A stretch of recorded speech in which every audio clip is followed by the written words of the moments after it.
Alrighty guys, I've just rocked up to Dylan's house and I can already spy the car through the garage door. Let's check it out. Here it is. The beast. He's hiding here somewhere. I hear a voice. Here he is, the man himself. He's already caused quite a stir on the internet with the Facebook aficionados. Due to that bad boy right there. Now, if you don't know what that is, if you're watching from overseas, that is the infamous 4-litre BARRA. So it's an inline 6-cylinder, made in Australia. Yeah, it's going to make some pretty serious power. He's got a, what have you got? It's a TH400 that you're going. I do, yeah, Turbo 400. Yep. So it's going to be a 3-speed, which is sitting somewhere around here. Oh, there it is.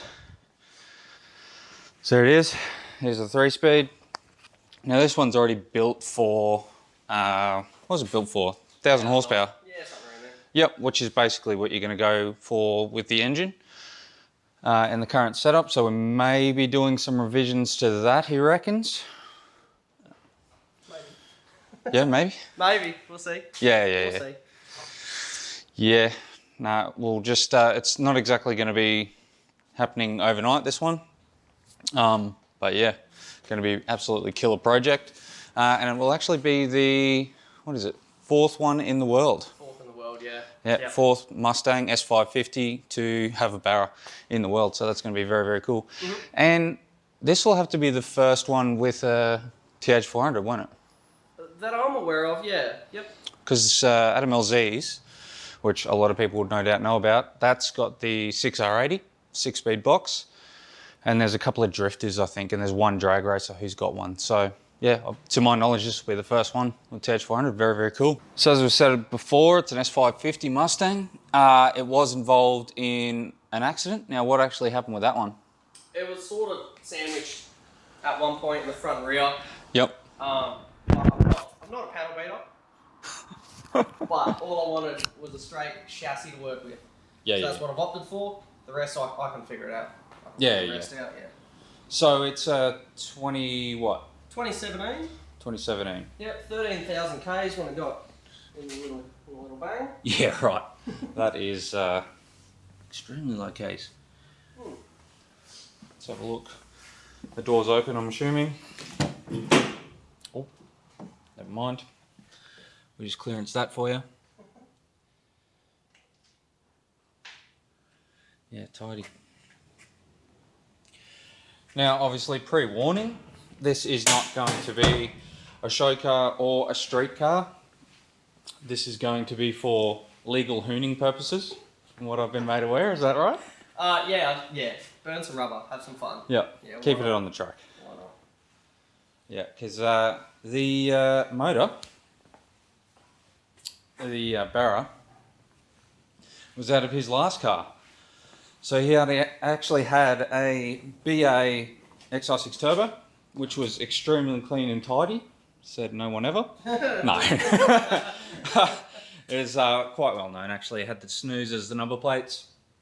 But yeah, it was a bit of a sleeper thing. Had the roof rack and would go to power cruise and just burn rubber all the way up the straight. Very, very cool thing. That's where the boxes come from as well.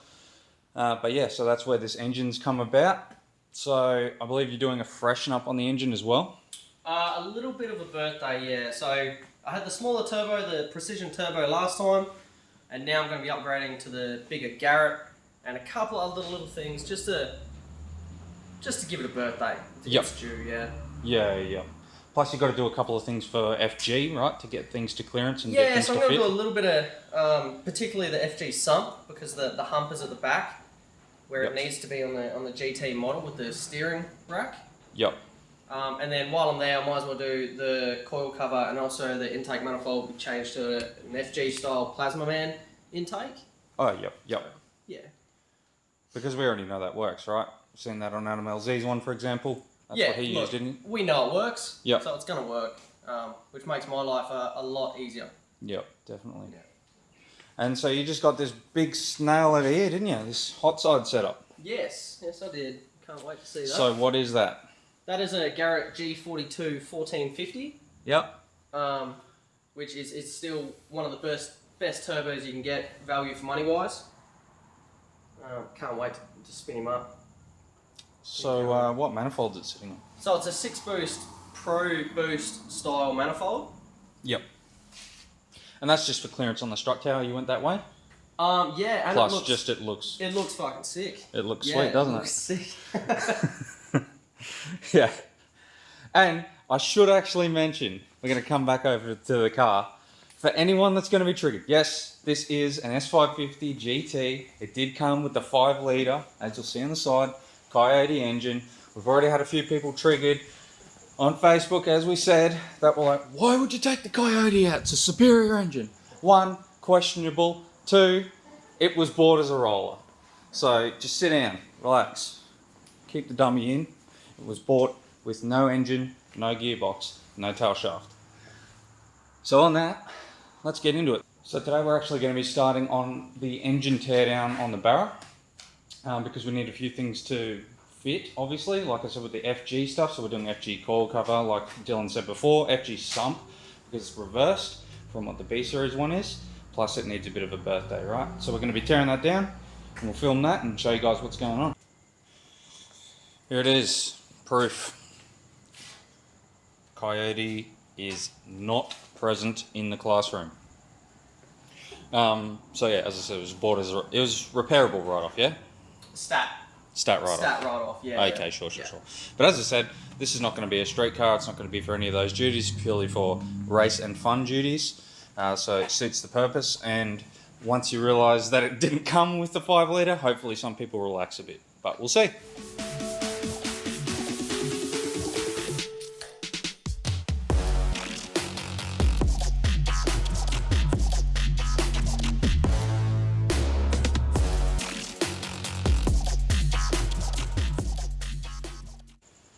So as we mentioned, this was a stat write-off. So that obviously means that we've got a few other things that we've got to be looking at when we're going to be doing this car. So as you can see already, one of the tie rods bent. What else have we got going on, mate? What else needs doing? Oh, look, there's plenty of little bits and bobs on the chassis to do. Plenty that I probably won't do, but that doesn't matter. But the main concern would be that rear right subframe, where it's actually got a little bit of a kink when it was impacted. You'll be able to see it a bit better this way. So it's just up in here. I don't know how well you're going to be able to see that. But up in there, there is a kink, which obviously is resulting, you can see it best from the back, that right-hand wheel is definitely tucking in the way it shouldn't be.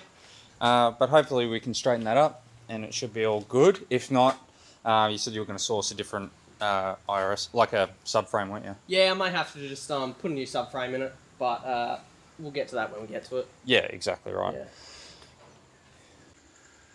The good news is that a lot of the stuff that you can see up in there we may or may not need, to be honest. That overflow we won't need because we're going to be running a delete and some sort of remote reservoir, so that'll clear up a bit of room. Obviously we're not going to have the exhaust both sides, so we're going to be able to clear that up. What's going to be happening there design wise, not sure yet. But yeah, there's actually a lot of room, and as Dave mentioned before, I'll get his name right this time, up in here, which I don't know how well you're going to be able to see it or not, I can show you from the top later, the power steering is not actually done by fluid or anything traditional. It is actually all electric. Now, Mustang people probably already knew that, but I had no idea, and neither did Dave until recently.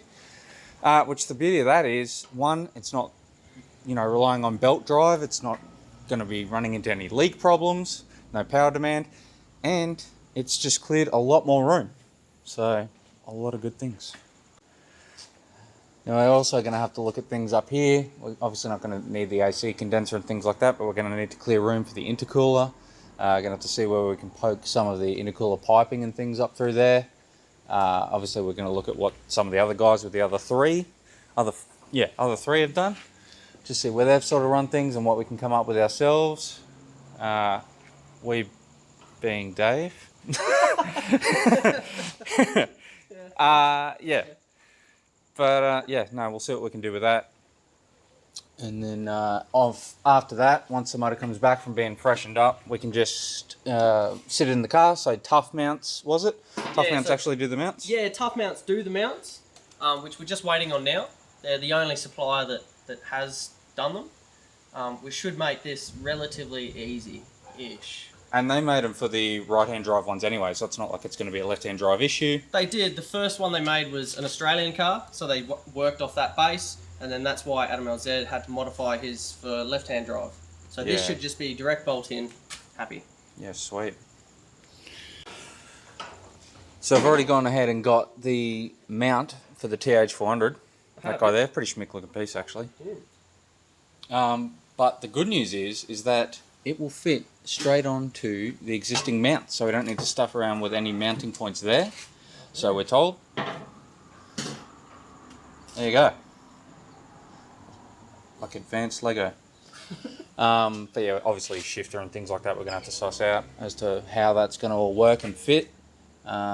This was obviously an auto car as well, so we're just going to have to see how that all runs and how that's going to go.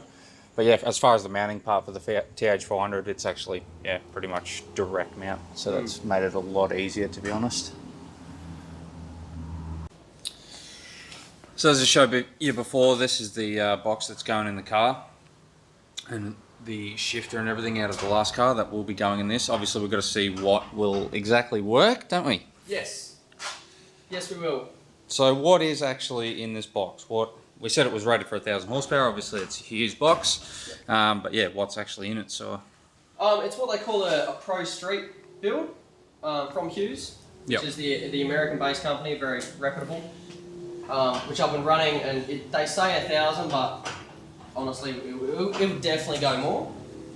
And then I've coupled it up with a torque power conversion kit to suit the BARRA. Yep. And then that is a pretty fresh TCE converter. Yep. It's suited to my old combo with the smaller turbo, but with this new bigger turbo, it might need a bit of adjustment. I don't know. We'll see. And you said it had a 3,500 stall in it, yeah? Yeah, 3,500 stall with that turbo, so that will change. Obviously, with the new G42, you have to see how that works, you know. Yeah, we'll see how it goes. But you did say there's the potential to bring it up on the stall. Rob from Monster Talk was saying that you could also offset a bit of that with NOS, couldn't you? We definitely could. It's on the cards. What I might do is just get it running, see how it performs on the dyno. If it needs it, we'll definitely go it, or we'll change things as we see. Yep. Yeah. Yeah, killer. I had to laugh at the list over here too. It's pretty technical here. I could definitely add more to that. Oh, no doubt there will be a lot more to that, yeah. Yeah. I don't know what that last thing is. I think that's just before it gets running, I think, to be honest. That'll be the long weekend just before it gets running, probably.